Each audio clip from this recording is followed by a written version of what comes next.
Has there been a huge scandal in the Union Public Service Commission, a prestigious recruitment organization in the country?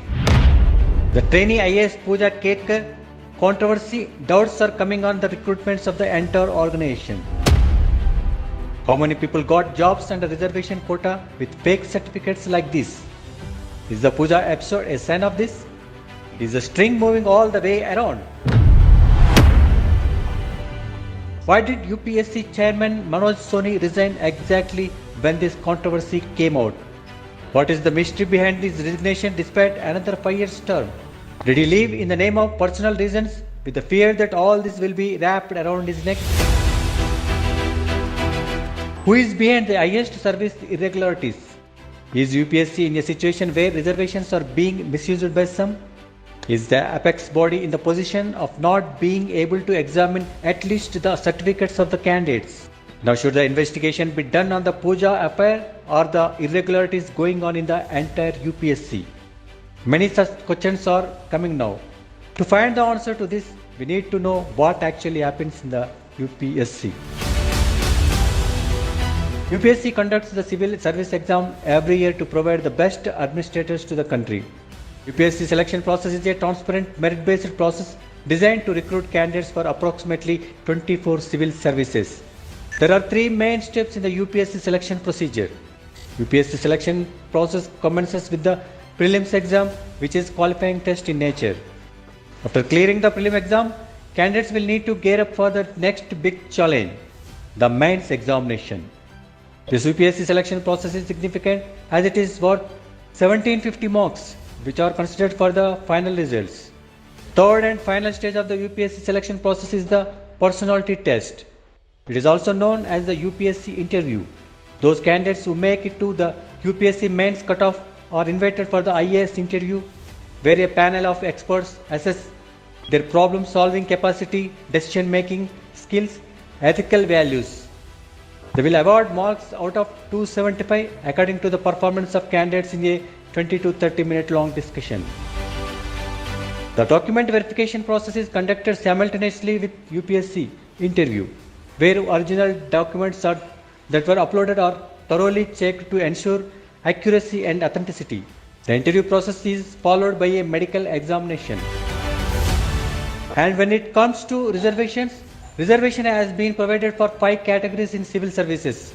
Out of that, 27% reservation has been made for OBCs, 50% for SCs, 7.5% for STs, 10% for economically weaker section, and 4% for persons with benchmark disability.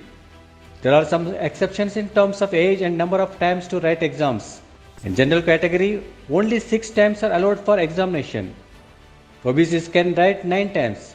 The same can be written for SC and STs without any restriction. As far as the age limit is concerned, general category is allowed till the age of 32 years. Same age for OBC is 35 years and for SC STs up to 37 years.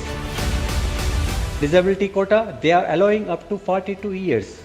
This is roughly the civil's recruitment process. Let us know what actually happened in the case of Pooja Ketkar in this whole process. 2023 batch IAS trainee officer Pooja Ketkar has been accused of committing not one but many irregularities to achieve civils.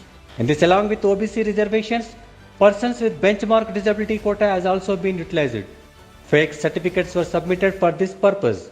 Moreover, at the same time, she submitted false information to UPSC about her identity to avail more attempts at the civil service exams than she is eligible for. This is where the flaws in UPSC have come to light.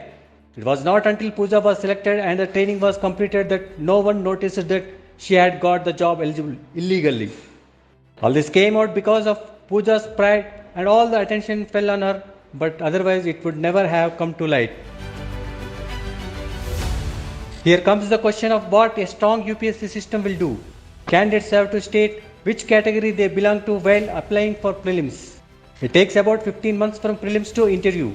Question here is why they could not make a complete inquiry about the candidates even after getting so much time. Doubts are also coming on the document verification that will be done finally. The question is whether there are staff members who cannot recognize even fake certificates. But all this does not seem to have been done by mistake or carelessness. Also, it is not considered that it happened only in the case of Pooja. It is suspected that there may be a huge scandal behind this. It is alleged that some of them are obtaining civils by submitting fake certificates with the support of the staff. At the same time, UPSC Chairman Soni's resignation is raising more doubts. It has become questionable why he left when a proper investigation was to be conducted on this matter. His resignation from the constitutional post at this time is a wrong signal. It is suspected that something is happening behind the scenes in this record. This is disastrous because the UPSC is seen by many as a beacon of merit where nepotism does not work. For many, in the non-creamy layer of society, the UPSC exam is seen as the only way to climb up to the creamy layer with hard work. This hope shatters the morale of the youth of our country will collapse, and that must never happen.